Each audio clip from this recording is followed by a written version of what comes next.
E aliás, a Tainá segue comigo para a gente fazer uma entrevista agora aqui no Visão, porque a gente viu a Daniela Filomeno trabalhar viajando. Isso com certeza é trabalhar bem feliz. Associar a felicidade ao trabalho parece não ser uma realidade para tantas pessoas. Como se a felicidade não fizesse parte dessa área tão importante e relevante da nossa vida. Para a gente conversar um pouquinho sobre esse assunto, nesta sexta-feira, falar sobre alguns dados em relação a isso, nós convidamos a especialista em felicidade e diretora da Reconnect Happiness at Work, a Renata Rivetti. Oi, Renata, bem-vinda. Boa tarde para você. Roberta, boa tarde. Obrigada pelo convite. A gente acabou de acompanhar as imagens da Daniela Filomeno trabalhando, viajando. A gente estava até aqui brincando, né, sobre a felicidade que é poder trabalhar também com o que você gosta, com o que te traz propósito. Mas pelos estudos que vocês fazem, pelas análises que vocês têm por aí, por que essa relação direta nem sempre é tão frequente, Daniela? Bom, Roberta, primeiro é importante falar mesmo o que é felicidade no trabalho. As pessoas associam muito em ganhar presentes, né, das empresas, festas, benefícios. E, na verdade, não tem a ver com isso, tem a ver com o que você está falando. De fato, para a gente ser feliz no trabalho, tem dois grandes aspectos. O primeiro deles é eu gostar do que eu faço. Então, eu me sentir desafiado, eu ter um senso de realização, eu ter um senso de significado, né, ter um propósito para acordar todos os dias. E isso é essencial para eu ser feliz no trabalho. O outro ponto é a gente ter boas relações positivas, que me valorizem, que me reconheçam, com segurança psicológica, com autonomia, flexibilidade. Então, hoje, a gente pensa que felicidade no trabalho é impossível porque isso vem sendo falado, né? A gente fala desde Adam Smith, se fala como se não fosse possível. Trabalho é um fardo, não é para a gente ser feliz. E a gente começa a entender que o mundo está mudando, as pessoas estão, de fato, repensando suas vidas, né? Repensando suas carreiras. Então, não faz sentido pensar que eu vou ser feliz só quando eu me aposentar, né? Certamente a gente tem que pensar, eu quero ser feliz aqui agora e o trabalho, como você falou, é um aspecto importante.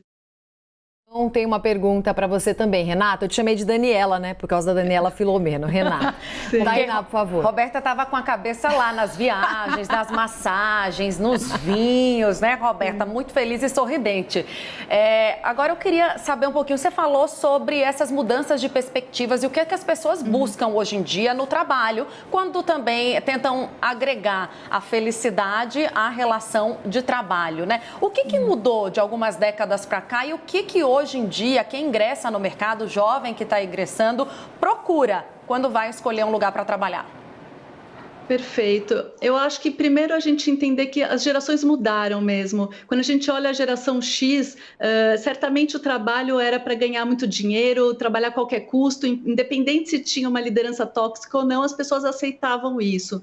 De repente veio uma geração Y, os millennials, questionando tudo isso, falando de qualidade de vida, falando de flexibilidade. Então, começa a parecer que para os millennials é muito mais importante do que ter um alto salário e bônus, ou até status, poder. De fato, para essa geração é mais importante ter work-life balance, então qualidade de vida, flexibilidade e também desenvolvimento, né? Essas pessoas precisam sentir que estão aprendendo, crescendo e evoluindo.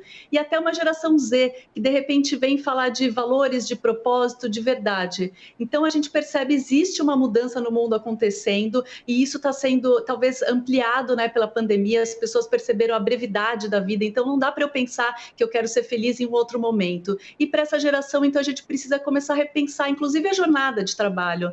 Não dá mais para voltar 5 vezes por semana para ficar trancado 10, 12 horas no escritório, né? Isso já tem que mudar. Na Europa estão discutindo assim, uma jornada de 4 dias do trabalho. Eu acho que ainda é distante aqui no Brasil, mas certamente a gente precisa olhar, discutir e colocar esse tema em pauta. Com certeza. Agora, Renata, sabe quem faz as pessoas felizes aqui no ambiente de trabalho da CNN Brasil? Vou chamá-la. Thaís Herédia. Ela traz com bastante frequência pão de queijo recheado de goiabada, por exemplo, para os colegas, elogia os parceiros com frequência, ajuda. E ela tem uma pergunta para você também. Vai, Thaís. Oi, Renata. Ó, eu achei que a Roberta fosse falar um pouquinho mais, porque eu ouço muito na redação, nossa, você fala igual minha mãe, nossa, você parece tanto com a minha mãe, porque essa turma jovem que nos rodeia hoje e que nos ensina muito, eu aprendo muito com eles. Eu sou da geração X, eu estou em casa, como você pode ver, eu estou em home office essa semana e o home office foi uma dessas mudanças absolutamente obrigatórias para boa parte das profissões.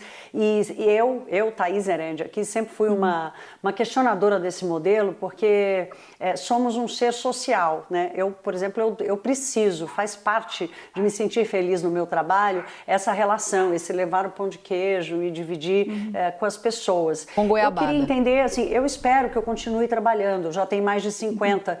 Eu espero que eu continue trabalhando mais uns 15 anos, pelo menos, com atividade, mas como é que a gente vai equilibrar isso entre o separar, o estar junto, quantas horas? É verdade, Thaís. De fato, somos seres sociais e a gente precisa de pessoas, né? Um dos pilares da felicidade, talvez o mais importante seja ter um grupo de apoio na vida. Então, ter pessoas com quem eu possa contar. E a gente constrói isso também no trabalho, né? A gente pensa, na família. Não, o trabalho também. A gente tem pessoas que nos ajudam nos momentos desafiadores. Eu sempre falo que não é ter seguidores no Instagram, né? Mas certamente ter pessoas, uma, duas, né? Uma mão aí de pessoas que ajudem a gente nesse momento é muito importante. Mas a gente teve um ganho também no home office. Então, as pessoas passaram mais tempo em casa, mais tempo com as suas famílias, cuidaram mais de si. Então, certamente, hoje a gente percebe as pessoas tendo tempo para fazer academia, para fazer um novo esporte, para fazer aprender um idioma ou qualquer coisa assim. Então, eu acho que a gente tem um ganho com o home office, como a gente tem um ganho no presencial. Não existe a fórmula mágica, né? Todo mundo pergunta, Renata, qual o melhor modelo? Não existe uma fórmula. Ainda não sabemos, ela está em construção. O que a gente precisa não dá para voltar para 2019 e ignorar o que a gente vivenciou nesses anos, que teve sim um ganho, que teve sim uma nova cultura nas empresas e uma forma da gente trabalhar, né? Então as pessoas estão falando, para que voltar para os escritórios? É para sentar e fazer reunião online? Então, assim, para que fazer isso, né? Então eu acho que o principal desse momento é criar uma comunicação aberta entre as equipes, entre os líderes, discutir o tema. Não adianta colocar o tema embaixo do tapete porque ele é polêmico. A gente precisa trazer esse tema à tona e a gente precisa então criar uma comunicação transparente, aberta e com segurança psicológica para criar esse novo modelo que não existe a fórmula, mas que a gente está certamente em construção. Tá certo. Renata, muito obrigada pela entrevista. Bom fim de semana para você. Até a próxima. Obrigada. Vocês também. Obrigada.